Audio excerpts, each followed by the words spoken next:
Assalamualaikum warahmatullahi wabarakatuh. Bertemu lagi dengan Kak Windy.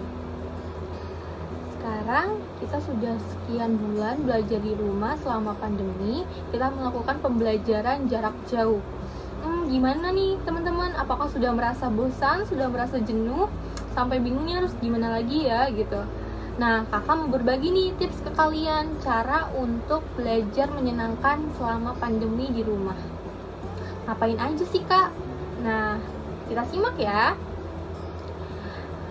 Yang pertama, justru ketika belajar di rumah, kita bisa menentukan dimanapun kita belajar.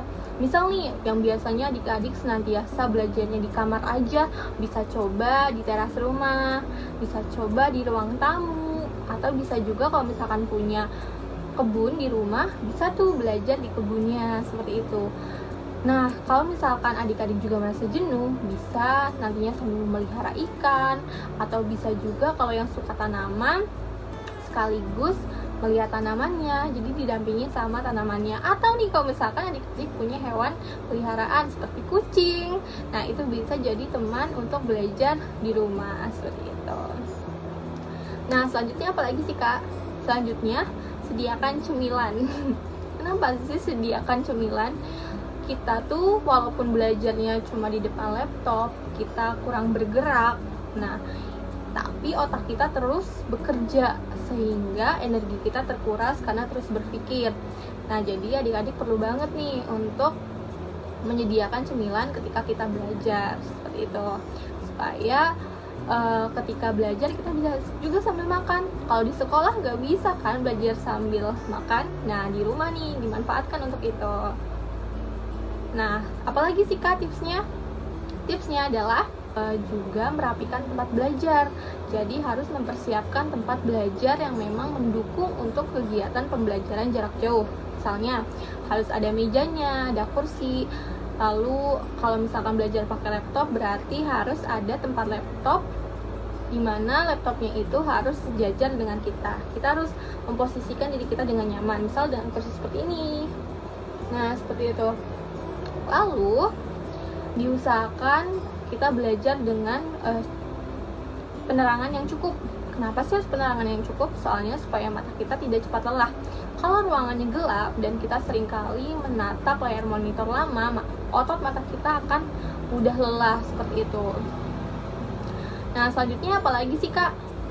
Selanjutnya adik-adik yang misalkan belajarnya suka bermain musik, atau adik-adik yang suka mendengarkan musik, nah bisa nih memanfaatkan pembelajaran jarak jauh ini. Bisa sambil dengerin musik, entah via YouTube ataupun platform-platform musik yang lainnya. Jadi gak usah sungkan deh ketika belajar mengerjakan tugas, kita juga sambil mendengarkan musik. Kan kalau di sekolah gak boleh kan? Nah, selanjutnya adik-adik juga bisa di sela-sela waktu ketika belajar, misal udah capek nih habis pembelajaran online, dapat materi dari guru, nah bisa langsung basket atau main bulu tangkis atau main game deh, nggak apa-apa sebentar, 5 menit aja, tapi ya nggak boleh banyak-banyak. Nah, nanti dari jeda itu lanjut belajar lagi supaya tidak cepat jenuh. Karena kalau misalkan nih habis belajar ini terus nanti ada belajar lagi, kita tidak diselingi dengan kegiatan yang lain, itu akan mempermudah kita untuk cepat jenuh dan bosan belajar, seperti itu. Nah, terus adik-adik itu harus keep komunikasi dengan teman-teman, entah itu via online ataupun via offline. Kalau misalnya rumah temennya itu dekat ya, tapi harus juga perhatikan protokol kesehatan.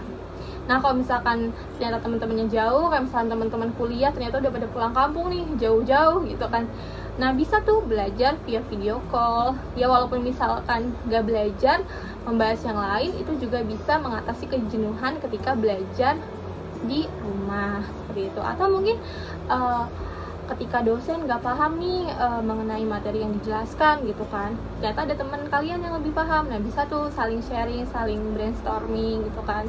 Atau bisa juga nih ketika udah kumpul sama teman-teman, udah bahas ini itu, udah ngerumpi, udah ngegibah gitu, jangan ya. Misalkan terus udah bahas mengenai pelajaran ataupun mata kuliah, Nah bisa tuh terus ajak temen-temennya, guys main game yuk, bosen tahu dari tadi udah belajar terus misal gitu. Ya udah nggak apa-apa, main game bareng teman-teman gitu. Main game yang bisa dilakukan bersama-sama tapi online gitu. Jadi itu untuk mengatasi kejenuhan.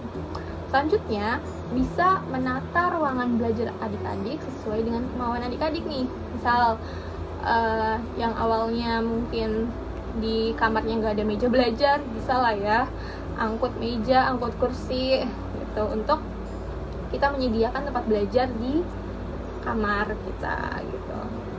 Terus yang biasanya mungkin buku-buku letaknya ada di ruang tengah atau ruang keluarga gitu kan, bisa juga dipindah ke dekat kamar supaya nanti kalau misalkan butuh apapun gampang nyarinya ada di kamar gitu, jadi nggak harus nyari-nyari ngumpet-ngumpet kemana-mana gitu. Nah selanjutnya apalagi sih kak tips belajar sama PJJ yang menyenangkan? Yang jelas adik-adik itu harus memprioritaskan waktunya untuk belajar. Selama pembelajaran jarak jauh jangan dimanfaatkan adik-adik untuk malas-malasan belajar, karena kalau kita semakin malas belajar kita akan semakin tertinggal dari teman-teman kita. Jadi mau tidak mau kita harus tetap usaha untuk belajar. Nah jadi kita harus membuat jadwal nih, prioritaskan belajar. Kalau misalkan adik-adik suka main TikTok, ataupun adik-adik suka bermedia sosial, ataupun adik-adik suka cover lagu, it's okay, nggak apa-apa. Jadi bisa melakukan hobi-hobi adik-adik di sela-sela pembelajaran jarak jauh. Misalnya adik-adik udah belajar 1 jam, udah ngafalin materi, terus udah deh ngerjain tugasnya, nanti aku mau main gitar dulu, misal jeng jeng jeng jeng, atau misal aku mau cover lagu dulu gitu kan. Atau mungkin adik-adik mau kasih makan kucing dulu, kasih makan ikan gitu. Yang jelas harus punya waktu luang dimana waktu itu digunakan untuk hal yang lain selain kegiatan belajar. Tapi juga jangan lupa waktu, cukup misalkan 5-15 menit terus lanjut belajar lagi, seperti itu. Nah jadi tetap semangat belajar ya, walaupun belajar di rumah, belajar harus menyenangkan. Justru ini adalah momen dimana adik-adik bisa belajar hal yang lain.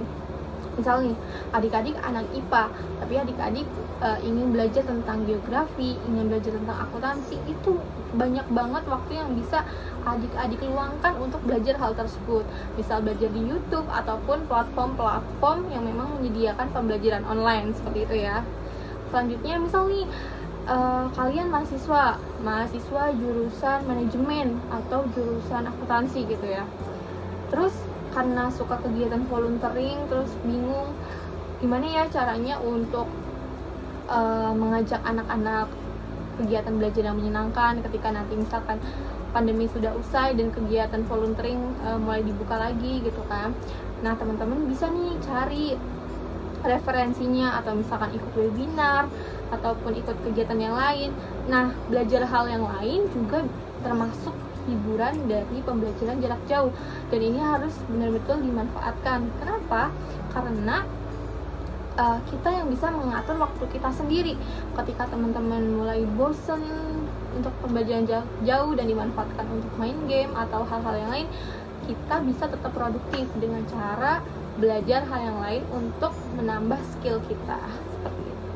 Oke, sekian tips-tips dari kakak. Semoga kalian tetap semangat belajarnya di rumah. Kita berdoa bersama semoga pandemi segera selesai biar kalian bisa belajar secara offline lagi. Oke, see you, dadah.